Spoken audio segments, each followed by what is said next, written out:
Hey guys, and welcome back to Brexit. Brexit England, Northern Ireland and Eastern Europe. And in Brexit England, the police say it is okay to steal if you are hungry. Steal to eat. This is what we've come to in Brexit England. What a place to be in, where the police are saying to people, you know something, man, if you is hungry, just go in the shop here and just bust up some food and just eat that. Aren't we supposed to be the fifth largest economy?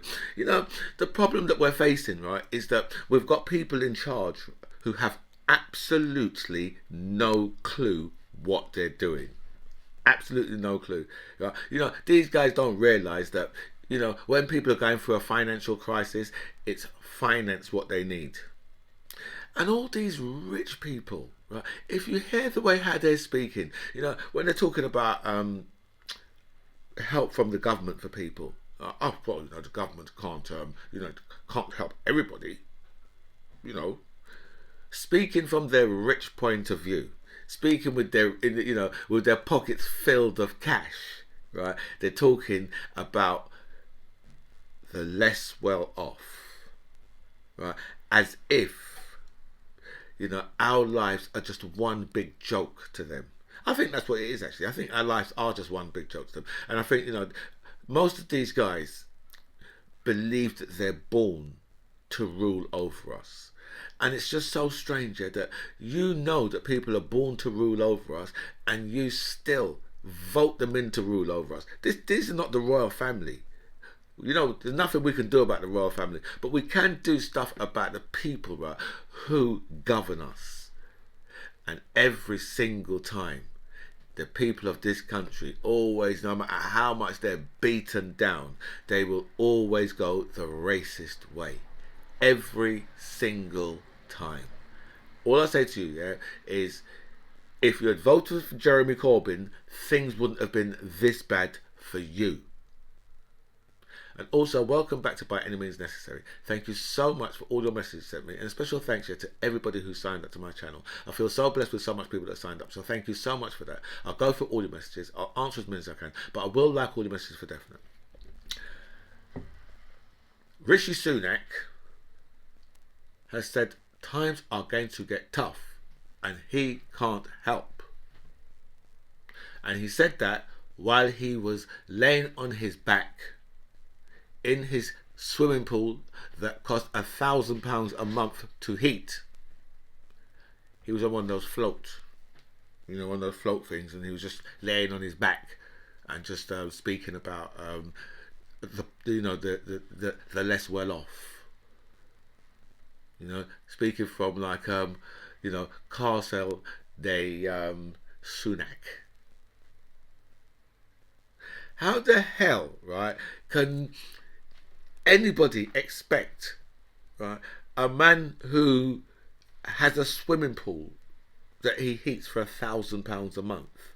How can you expect him to have any reality, right, of, you know, a person standing outside the KFC begging for food who's disabled, or, you know, a 77-year-old woman riding around on a bus because she hasn't got enough money to heat her house?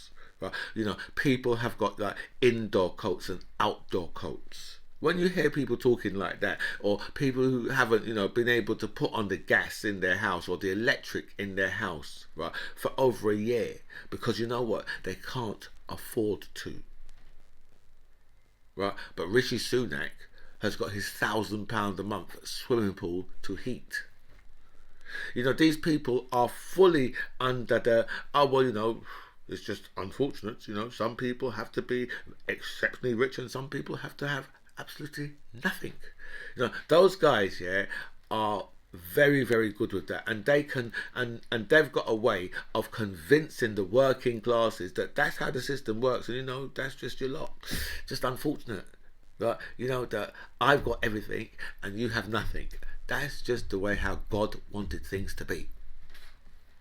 You know, I'm not sure if that's true. I'm not sure. Well, can't really speak for God, but I do know that, you know, Jesus, when he was here, right, he's, the type of people he was hanging out with, right, certainly, right, wasn't the people that, like, the guns and guards and all that type of stuff. I'm sure he would have really hated that. I don't think he would have liked that at all. I think yeah, that's some false. I mean, even if you look at like someone like Jacob Rees-Mogg, who goes to church every single week with his billionaire self, right, and he will tell you how much food banks are uplifting. So all of these people, they're all at it, and they're born to rule over you, and you still look at them and think, yeah, yeah, and they've never ever helped you. What have they ever done? What have they ever done for you? Ever? Right? They say, oh, well, look, you get free education, okay?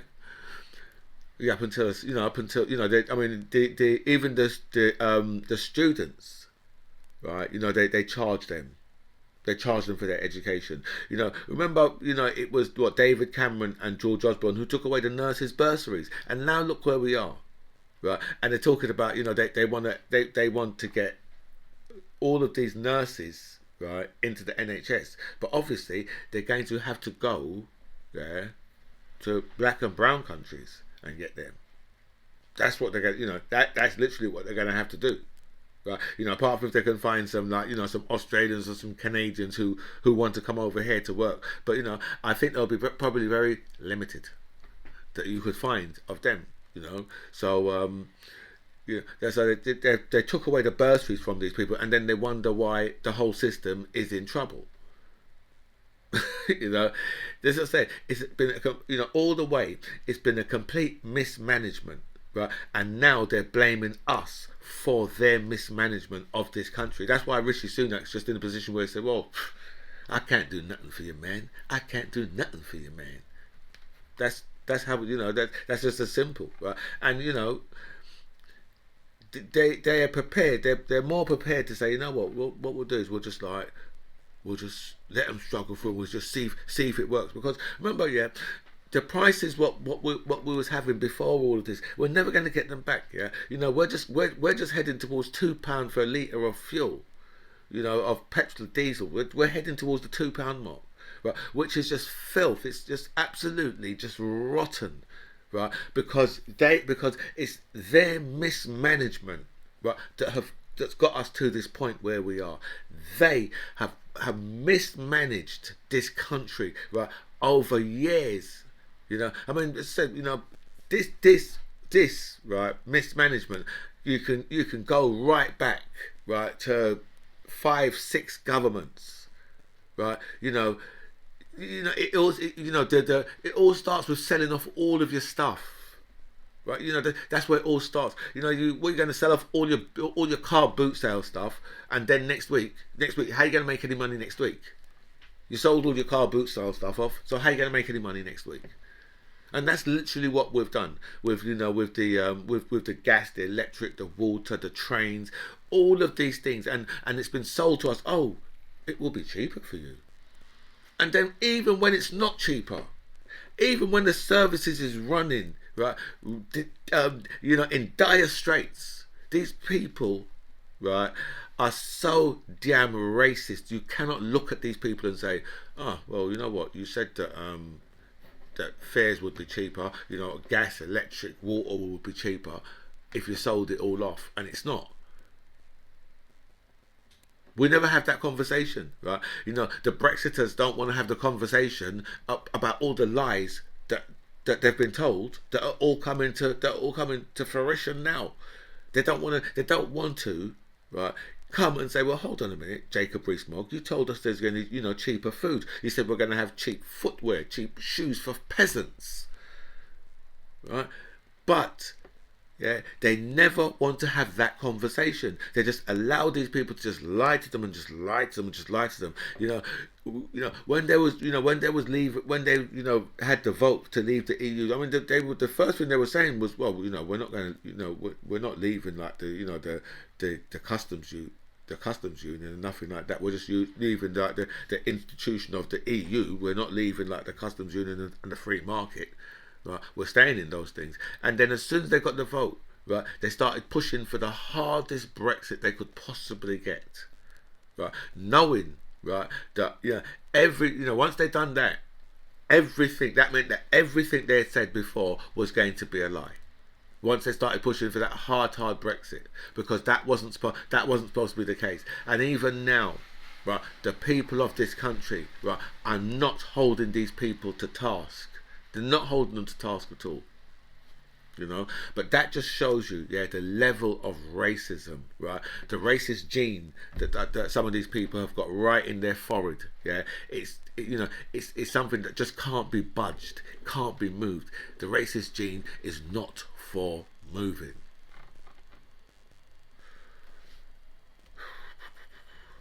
Tucker Carlson says he doesn't know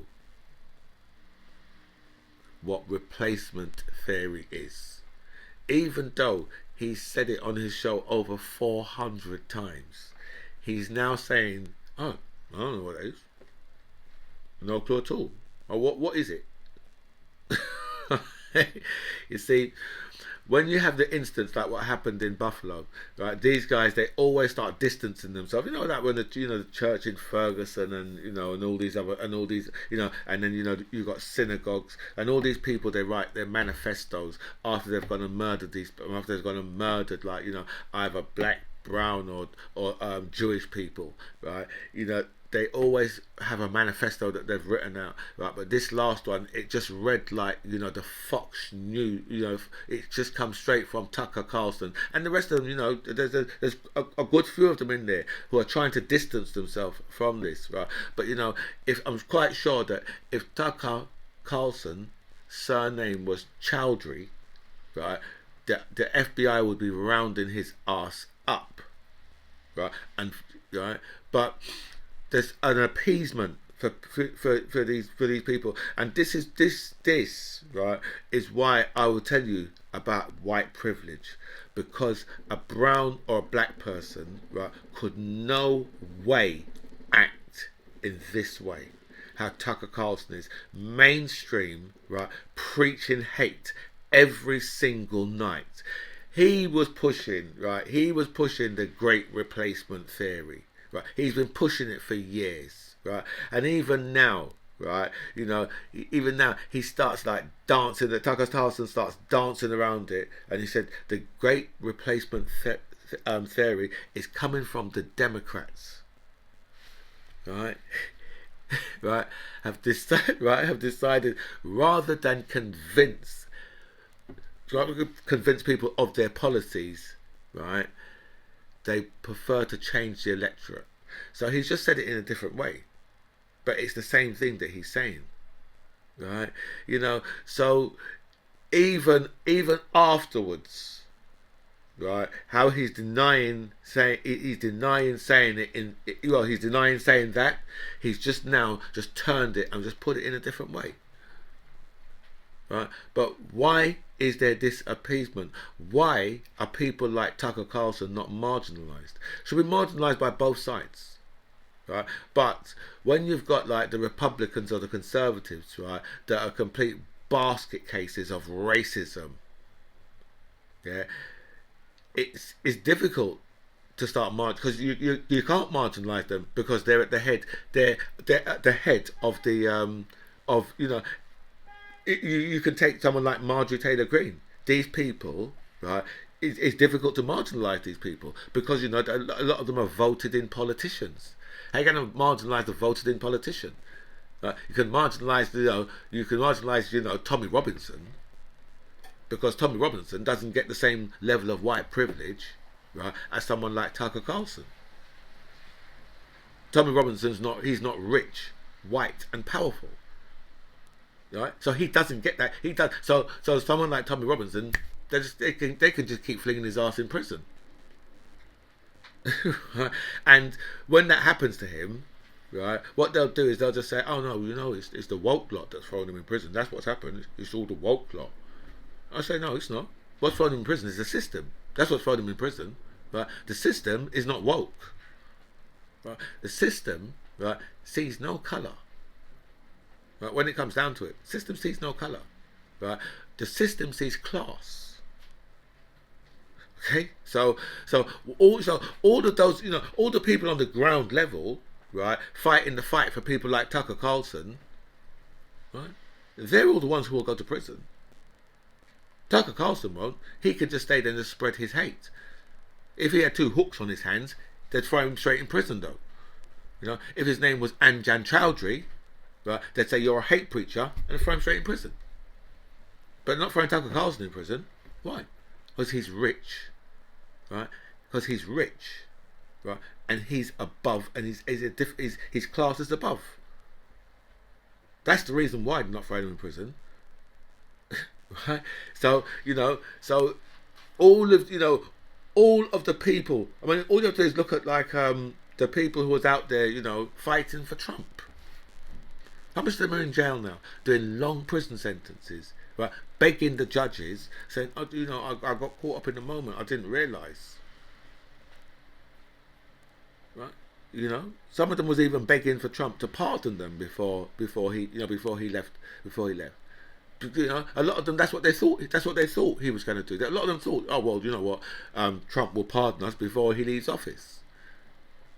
That's what a lot of them thought, because they thought that Trump cares about them. Trump don't care about them. What would he care about them for?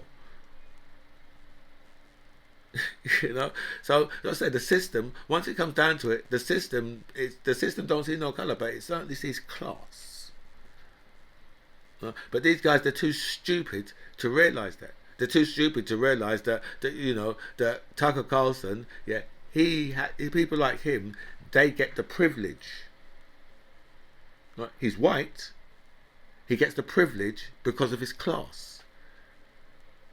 Okay, because there is a difference as well. Because if you was like white and from some fringe group, and you started saying you start saying the things, right, then they'll be looking to ban you in the same way that they ban the Muslim groups, in the same way. Right? It will take longer. It takes a lot longer. Your white far right groups. It takes years and years. A Muslim group step up and boom, they'll just take a couple of months, a couple of weeks to get them banned. Right? So there is a little bit of privilege going on there, but it's nothing to write home about. If you think it's anything to write home about, right, you go out there and try and preach the same thing as Tucker Carlson, right, from a place where you've got influence, not on Twitter or just not on Twitter or any of them little social medias, from a place where you've got real influence, right? You have a group, right, and you have real, and then see what happens, because they will come for you. Right? In the same way that they'll go for those Muslim groups. We've got one of the guys from I don't know, one of the far right groups, right? He just got found guilty of being a member of that group. Just 2 or 3 days ago, he was found guilty of being a member. I can't remember what group it was he formed. I don't know if it's Britain First. It's one of those type of groups, right? But he's just been found guilty of being a member of that group. As I said, so a lot of these people they think that the law doesn't work for them in the same way how it will work for your black and brown people, but it does. It works in the same way, right? But if you're a person of a higher class, then you get different treatment, right? But a lot of these guys, they're too stupid and too thick to work that out. And they still haven't worked out that their problem is not black and brown people. Their problem is class. The class that's always above you. That's where your problem is, right? Always say, box up. Don't box down. That's just stupid. Once we had full access to alerts over food safety standards, right? Obviously, we don't have that access no more because we've left the EU, which leaves us open up to all sorts of different diseased foods coming to this country. I mean, at the moment we've got we've got monkeypox. I don't know. They're saying that it's come from people that have come from that region. At the moment, that's what they're saying, right? But None of us really know. To be honest, none of us really know. And there's quite a few cases popping up all over this country, and I think some are popping up in different parts of the EU now as well. So we'll have to see how that situation goes. But as I said, we don't have access to the databases anymore, which obviously can't be a good thing for the food safety standards. And all the food standard agencies are having problems employing experts. I think that could be, there could be something to do with Michael Gove, right, and experts, because experts might not want to come here no more. So that could be the problem. And we've had I don't know if you've ever heard of the Nakba, right, which was the ethnic cleansing of the Palestinians in the 1940s. Wow. So you're saying to me, just as, right, Hitler massacred 6 million Jewish people, right, they went over and started doing the same thing to the Palestinians in the 1940s. They started ethnic cleansing the Palestinians in the 1940s after what had just happened to them. Wow. There's been, because I saw a story out of America, of MSBN or whatever it's called. And they was covering this. That's why I saw this.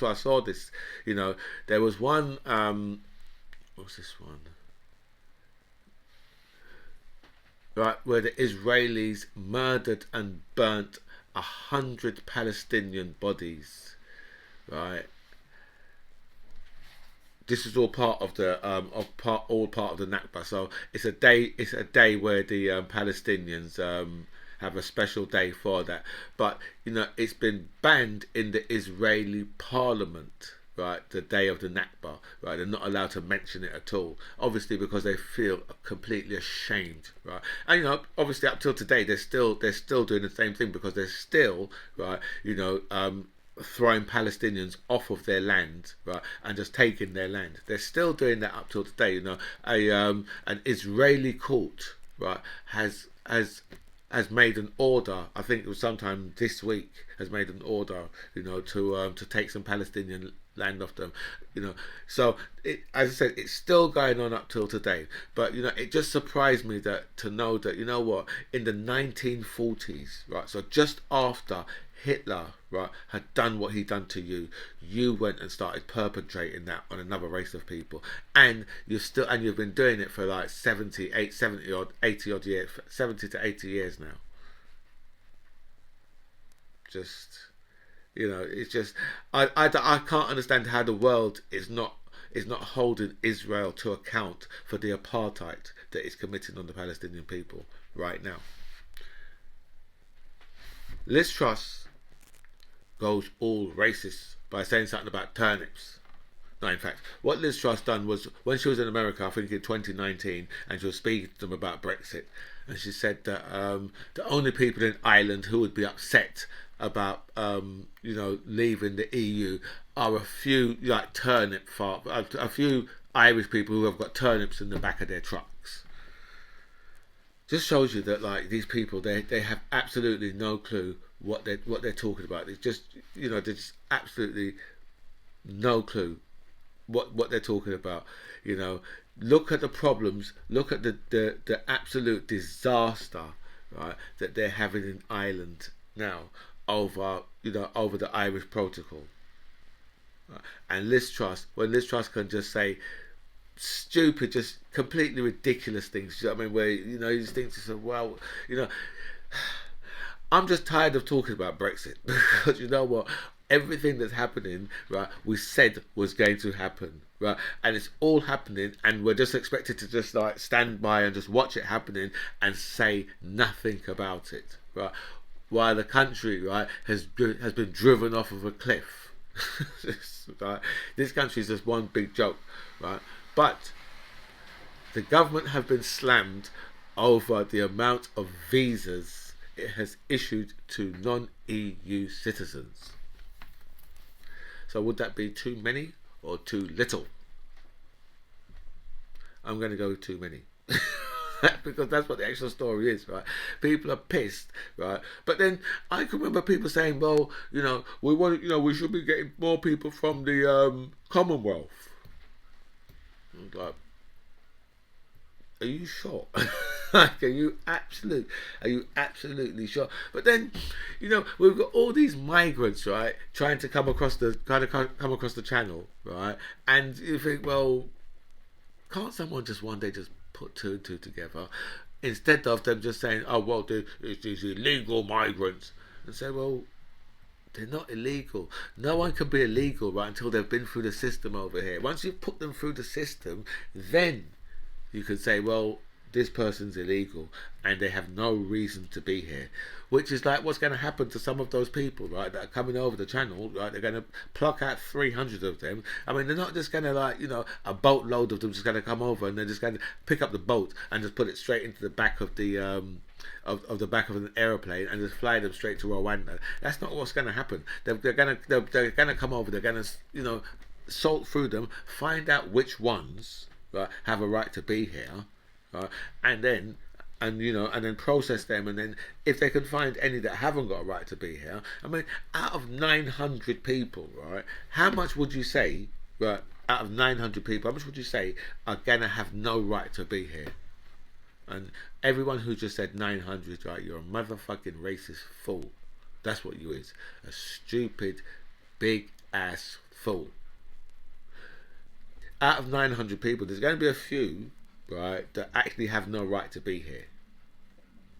Right, so they're going to be sent. So obviously they're going to be sent back to Rwanda. But I mean, if people come here and they've got a country, another country where they come from, right, that's not war torn, right, then you're going to find the government more or less send them back to there. So you have to wonder who it is they're actually going to be sending to Rwanda. I mean, is it Syrians, a country where we have gone and interfered with, or maybe Iraqis, another country where we have gone, or Afghanistan, or Afghanis, another country where, or Libyans, another country.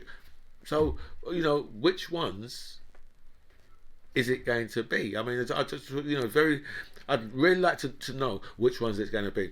But, as I said, right, people are upset about the visas that have been issued, right, to non-EU citizens. Say, well, you did say that you wanted more people from the Commonwealth, and now all of a sudden, when you find out actually you're getting more people from the Commonwealth, all of a sudden you didn't realise. Perhaps we should just say, well, you know what? I wonder if we said to these people that the Ukrainians was black, they'd be like, oh, it's going to Rwanda. Anyway, guys, look, I've gone way over, right, but not as far over as I've been going. So small mercies. Right, this is By Any Means Necessary. I'm the MC John Ribs. It was really nice to speak to you guys. Comments below.